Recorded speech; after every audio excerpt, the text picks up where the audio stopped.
Morgan Freeman was born on June 1st, 1937 in Memphis, Tennessee, to Mamie Edna, a teacher, and Morgan Porterfield Freeman Sr., a barber. The youngest of 5 children, Freeman grew up in a tight-knit but modest family, navigating the challenges of the segregated South. His early years were marked by frequent moves: Charleston, Mississippi, Greenwood, and eventually Chicago, where his love for storytelling took root. As a child, he was captivated by the magic of movies, often sneaking into theaters or listening to radio dramas, dreaming of a life far beyond the constraints of his environment.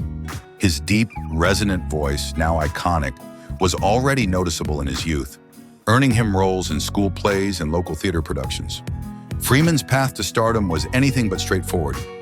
After high school, he turned down a drama scholarship at Jackson State University, opting instead to join the U.S. Air Force in 1955.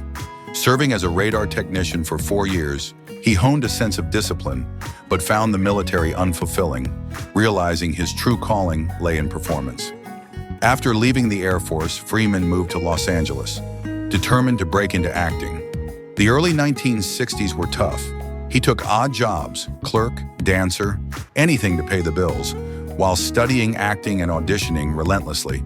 His persistence landed him small roles, including a brief appearance in the 1964 film The Pawnbroker, but success remained elusive.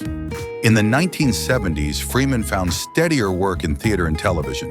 He joined the cast of The Electric Company, a children's show, playing characters like Easy Reader from 1971 to 1976. While the role gave him visibility, it also typecast him, making it harder to land serious dramatic parts. He performed in off-Broadway plays, earning critical praise for his stage presence. But Hollywood wasn't calling. By his late 40s, Freeman was a working actor, but far from a household name, supporting a family through sheer grit while facing the industry's racial barriers. The turning point came in 1987 with Street Smart, where Freeman played a menacing pimp named Fast Black. His raw, nuanced performance earned him his first Oscar nomination for Best Supporting Actor and caught the attention of directors looking for depth and authenticity. 2 years later, at 52, Freeman's career exploded with 3 major films: Driving Miss Daisy, Glory, and Lean on Me. In Driving Miss Daisy, his portrayal of Hope Colburn, a gentle yet dignified chauffeur, showcased his ability to convey profound humanity, earning him a Golden Globe and another Oscar nomination. Glory saw him as a compassionate sergeant in a Civil War epic, further cementing his reputation for bringing gravitas to every role. The 1990s marked Freeman's rise to A-list status. In The Shawshank Redemption, 1994, he played Ellis Red Redding, a role that became one of the most beloved in cinema history. His soulful narration and quiet strength made the film a timeless classic, though it famously lost the Best Picture Oscar to Forrest Gump. Freeman's ability to embody wisdom and warmth led to roles in C7 in 1995, as a seasoned detective in Amistad, 1997, as a freed slave fighting for justice. By the late 90s, he was Hollywood's go-to actor for characters requiring depth, often cast as mentors, leaders, or narrators whose voice alone could elevate a story. In 2004, Freeman won his first Oscar for Best Supporting Actor in $1 Million Baby, playing Eddie Scrap Iron Dupree, a former boxer with a lifetime of regrets. His chemistry with Clint Eastwood and Hilary Swank showcased his ability to balance stoicism with vulnerability. Freeman continued to take on diverse roles, from Nelson Mandela in Invictus, 2009, earning another Oscar nomination, to Lucius Fox in Christopher Nolan's Dark Knight trilogy, 2005 to 2012, where he brought a grounded intelligence to the superhero genre.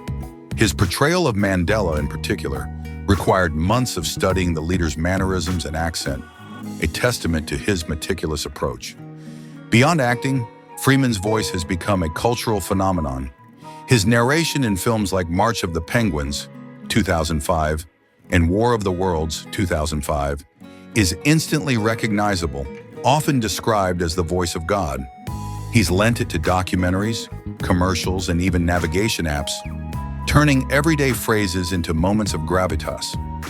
Freeman has also ventured into producing, co-founding Revelations Entertainment to champion stories that matter to him, including Invictus and The Poison Rose, 2019. Freeman's personal life reflects the same resilience as his career. Married twice, first to Janetta Dare Bradshaw from 1967 to 1979, and then to Myrna Colley Lee from 1984 to 2010, he's a father of 4 and a grandfather.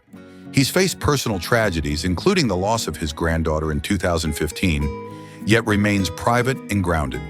A passionate advocate for education and environmental causes, he's supported initiatives like the Grenada Relief Fund after Hurricane Ivan and converted his Mississippi ranch into a honeybee sanctuary to combat colony collapse. Now in his late 80s, Freeman shows no signs of slowing down.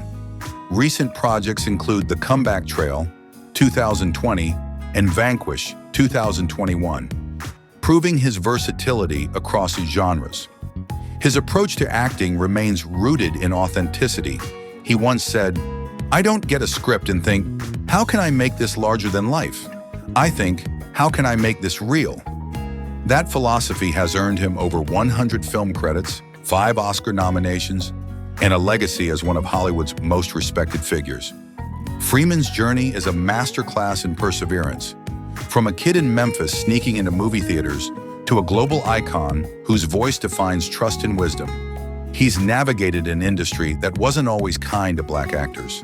He's played presidents, prisoners, and everything in between, always with a quiet dignity that transcends the screen.